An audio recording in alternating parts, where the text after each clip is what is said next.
আজ ত্রিপুরা প্রদেশ কংগ্রেসের তরফে এক সাংবাদিক বৈঠকের আয়োজন করা হয়। সম্মেলনে আরএসএস ও বিজেপির বিরুদ্ধে একাধিক অভিযোগ তুলেছেন প্রদেশ কংগ্রেস মুখপাত্র প্রবীর চক্রবর্তী।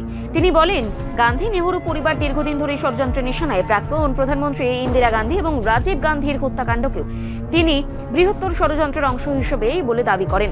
বর্তমান প্রেক্ষাপটে রাহুল গান্ধী, সোনিয়া গান্ধী ও প্রিয়াঙ্কা গান্ধী সহ নেহরু গান্ধী পরিবারকে লক্ষ্য করে ধারাবাহিক রাজনৈতিক আক্রমণ চালানো হচ্ছে বলেও অভিযোগ তোলেন তিনি। প্রবীর চক্রবর্তী দাবি করেন, রাহুল গান্ধীর বিরুদ্ধে একাধিক মিথ্যা মামলা দায়ের, সংসদ সদস্য পদ খারিজের ঘটনা এবং বিভিন্নভাবে তাকে হেয় প্রতিপন্ন করার চেষ্টা একই রাজনৈতিক উদ্দেশ্যের অংশ।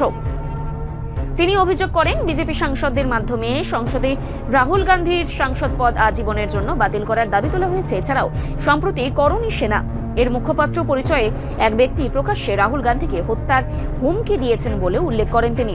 24 ঘন্টার মধ্যে ক্ষমা না চাইলে কংগ্রেসের একাধিক সাংসদগুলিকে হত্যা করার হুমকিও দেওয়া হয়েছে বলেই তার দাবি। এই ঘটনাকে ঘিরে তিনি বিচ্ছিন্ন ঘটনা হিসেবেই দেখছেন না বলে স্পষ্ট জানান।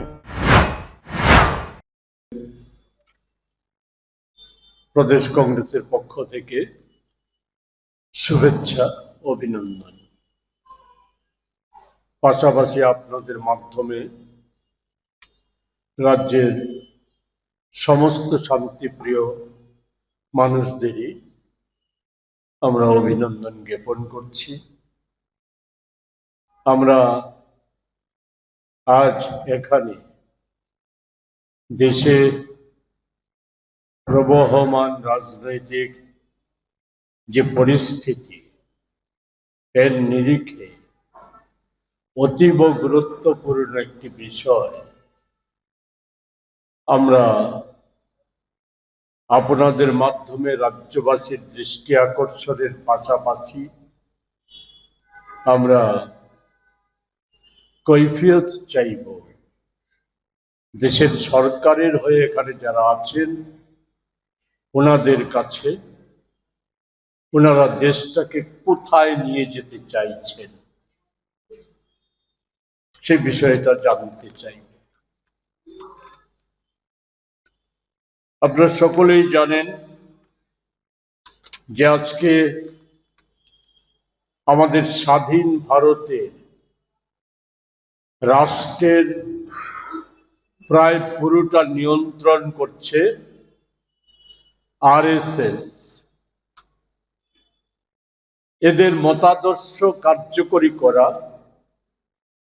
এদের মনুস্মৃতি কার্যকরী, সংবিধান কার্যকরী করা, সেই লক্ষ্যে মোদি সহ আমাদের দেশের কর্পোরেট এবং সাম্প্রদায়িক যে রাজনৈতিক প্রকল্প লাগু আছে, এই নির্দেশে সেই লক্ষ্যেই তারা এগোচ্ছে।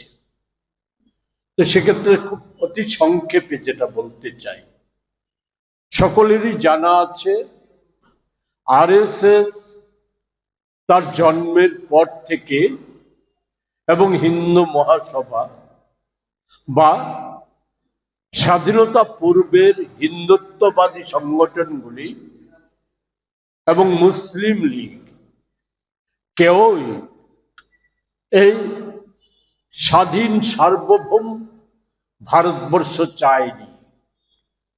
আমি অন্য সব ইতিহাস আনছি না। আরএসএস তাদের যে স্বীকৃত দাবি, যেটা তাদের নেতাদের বিভিন্ন পুস্তকে লিখিত আছে, যে আরএসএস এর 47 সালের পূর্ব অবধি তাদের দাবি ছিল হিন্দু নেশন।